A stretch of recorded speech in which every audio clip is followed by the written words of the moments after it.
as part of the 31 Days of Halloween and the Nerdbox Halloween Movie Challenge, we are revisiting franchises. So last year we started a few movies that were the beginning of a franchise, and we continue them this year and then hopefully next if we're still around.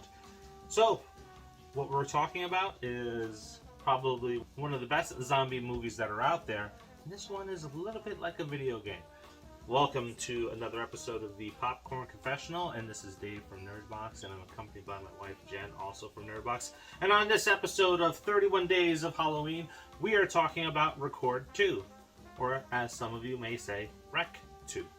So fire up that Jiffy Pop and meet us in the booth.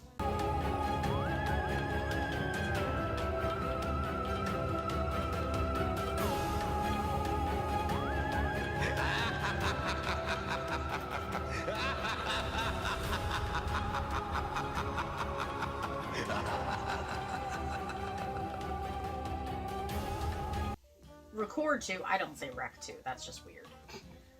Record 2 takes place immediately after the events of the first film and follows a team of soldiers assigned to protect a scientist supposedly sent to investigate the cause of the outbreak, but who may already know more about it than he claims. Now, as we mentioned last year with the review of the first part of this, it has to be one of the best, if not the best, shaky cam video that was made in the horror genre. And when it comes to zombies, it's intense, it's suspenseful, it's terrifying when you watch it, and going into a sequel, you have to wonder, can they keep that pace up? Can they elevate it? Can they move the story forward? How can they do better than what they previously did? Now, due to the way that this film is shot, which is very similar to the last one, but this one is just as intense, but it's a little bit more immersive with some of the camera shots that they were doing, like with the special forces that go inside, because this is a direct sequel, so they're sending people in there to extract the doctor out. They're wearing different types of cameras, and it's like, wow, I actually feel like I'm there, or I'm playing a video game. I'm playing Call of Duty versus zombies in this one, because that's how immersive it is.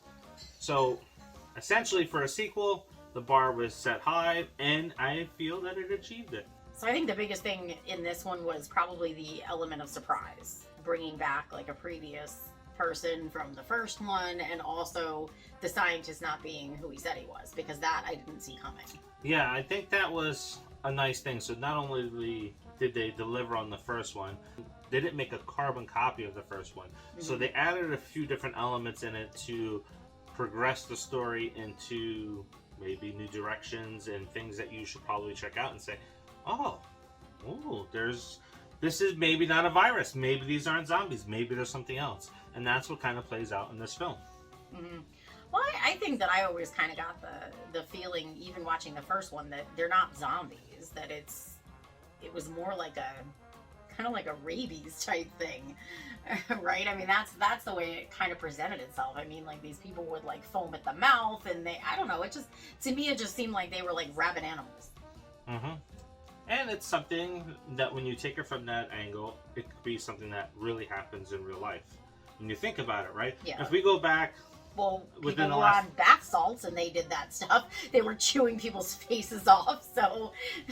Oh yeah, and then I think it was, in the last 6 months to a year, there was that truck that crashed in our state where there was these monkeys that were genetically increased with some sort of rage thing, and they escaped. Yeah. It's like, oh my god, this shit can really happen.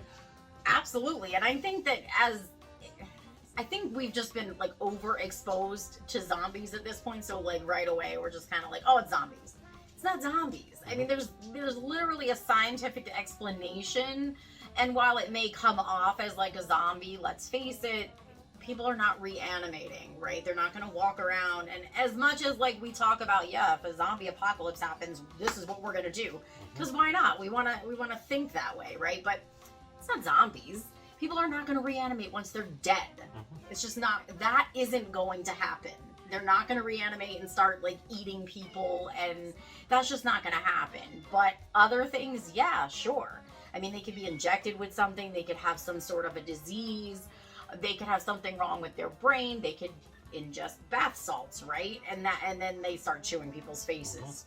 But I think that we're just kind of programmed to right away think it's zombies. Yeah, one of the things that this film does well compared to the previous one is it has better characters. Like in the last film, the reporter was just annoying.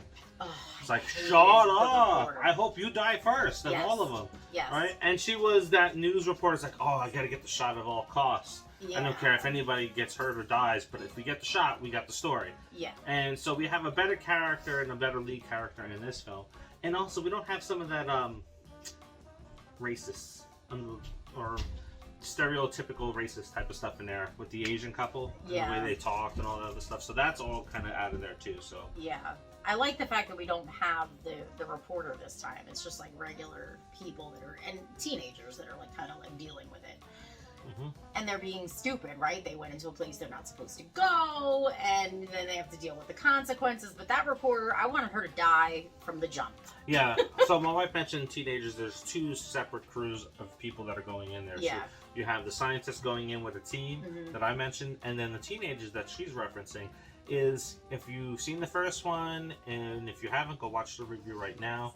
But there is a kid that is sick in the building in the first movie, and she is left there with her mom because the dad went to go get medicine. And the dad comes back and is like, holy shit, what the hell's going on? I got to get in there because my daughter's sick. Yeah. She has a high fever.